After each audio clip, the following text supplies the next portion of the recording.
Hello friends, आज आम्ही तुमच्यासाठी एक स्पेशल रेसिपी नाही म्हणता येणार, एक ट्रिक म्हणता येईल की आम्ही घरच्या घरी तूप बनवणार आहे. आणि घरच्या घरी तर सगळेजण बनवतात, पण खूप वेगळ्या पद्धतीने बनवतात. जसं का कुणी मिक्सरने बनवतं, कुणी ग्राइंडरने पण बनवतं. तर आम्ही ग्राइंडरने सुद्धा बनवतो आणि मिक्सरने पण बनवतो. पण आम्हाला एक तिसरी गोष्ट माहिती झाली तर तूप म्हणजे बिना मिक्सरचं आणि बिना ग्राइंडरचं कसं बनवायचं. आणि खूप सोपी पद्धत आहे, काही अवघड नाहीये. तर आज आम्ही तुम्हाला तूप कसं बनवायचं आहे ती रेसिपी घेऊन आलोय. ही जी साय आहे आमची 10 दिवसाची साय आहे. 8 दिवसाची म्हणते तरी चालेल, कारण की मी वाटीत काढून ठेवली 2-3 दिवसाची.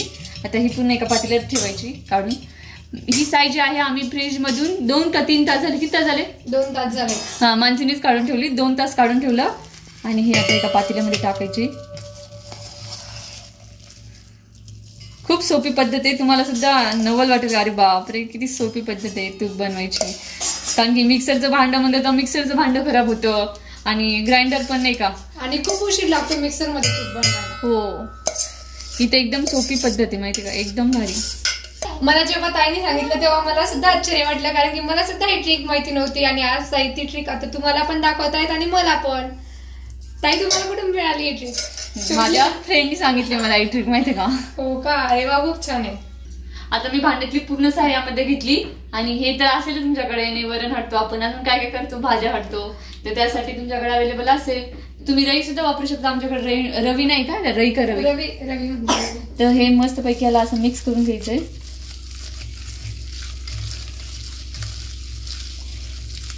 थोड्या वेळानंतर आपल्या लोण्याचा गोळा मस्त येतो थंड पाणी टाकल्यानंतर.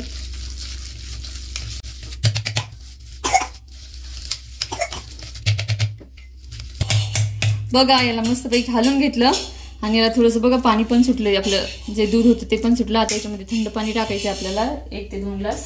हे माणसं इकडं. मी आता हे बर्फ घेतला. हे बर्फ मध्ये पाणी टाकायचं. मग थंड पाण्यामुळे आता कसं उन्हाळ्याचा थोडा दिवस आहे ना, त्यामुळे मग आपलं जे लोणी आहे ते पघळणार नाही ना, त्यासाठी. आता मी ह्या बर्फामध्ये पाणी टाकलं. हे याच्यामध्ये ओतून द्यायचं. अजून 1 ग्लास पाणी टाकायचं याच्यामध्ये.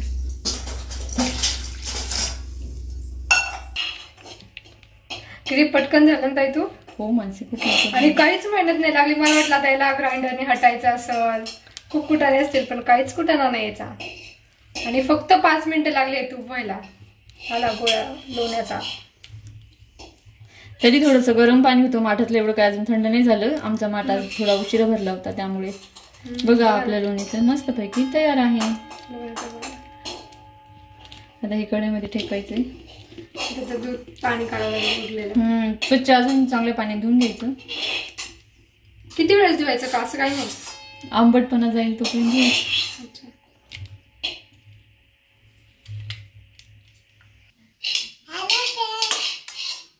काय करते तू? भाजी करते. बरोबर.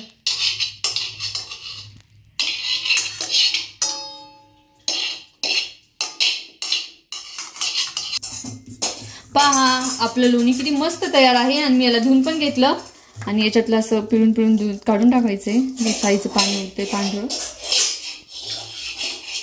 पहा, आपलं लोणी तयार आहे. आता हे गॅसवर कढईमध्ये ठेवूया आणि गॅस चालू करून देऊया. ना मिक्सरचं भांडं भरवायचं टेन्शन, ना ग्राइंडर यूज करायचं टेन्शन. एकदम सोप्या पद्धतीनं आपलं तूप तयार झालंय. म्हणजे तयार होतंय. झाल्यानंतर ते तुम्हाला नक्कीच दिसेल.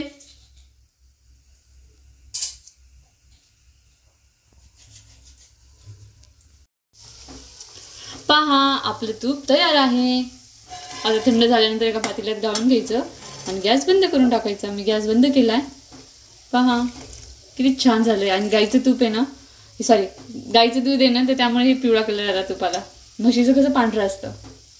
आता थंड झाल्यानंतर एक पातेल्यात तूप, तोपर्यंत असं ठेवून द्यायचं. पहा, आमचं तूप तर तयार झालंय. आणि एकदम भारी तूप तयार झालंय, काही मेहनत न घेता.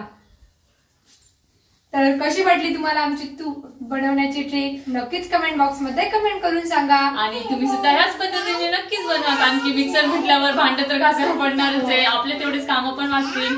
आणि ग्राइंडर म्हटल्यावर ग्राइंडरनी पण वेळच लागतो, पण एकदम सोपी पण वाचेल. होय, खरी गोष्ट आहे. तर कशी वाटली तुम्हाला ही ट्रिक नक्कीच कमेंट करून सांगा. व्हिडिओला व्हिडिओला लाईक like करा,